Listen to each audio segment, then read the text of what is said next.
The boy never imagined that everyone else's magic levels were two-digit numbers. Even the world's strongest sage was only level 77, yet his own was a staggering 1002. What's more, others could only see the last two digits of his level, making him look like a useless level 2 novice. As a result, Jack was provoked by the prince. He had initially been indifferent, thinking the prince's bullying would end quickly, but the prince grew bored and insisted that Jack fight back.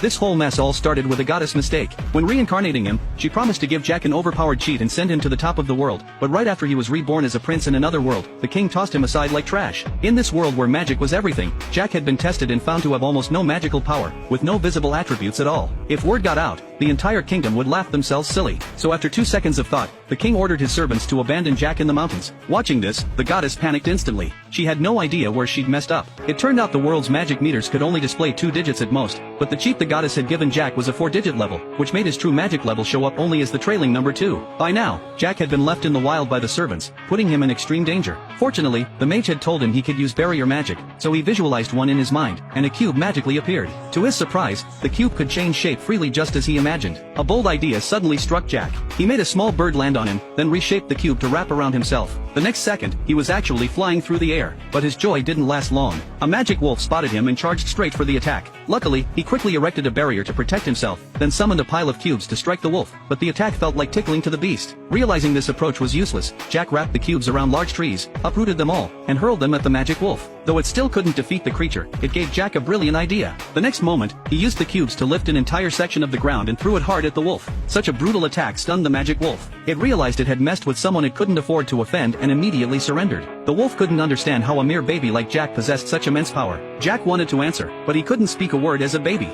Then another idea hit him. He created a barrier that allowed speech and attached it to his throat.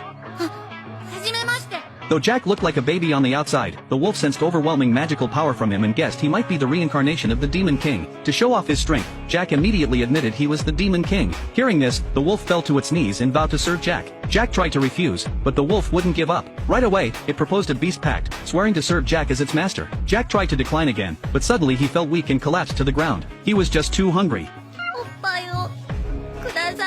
This stumped the wolf, which had no experience nursing a baby. But the next second, it cast a spell. A red light flashed, and its body shrank gradually until it took on a human form. Yet after trying, it found it couldn't produce breast milk at all. Just as they were struggling, they heard human voices in the distance. Jack immediately made a magic megaphone with his cubes and told the wolf to follow his every word. To their surprise, the man who appeared said he was Jack's relative and had come specifically to save him.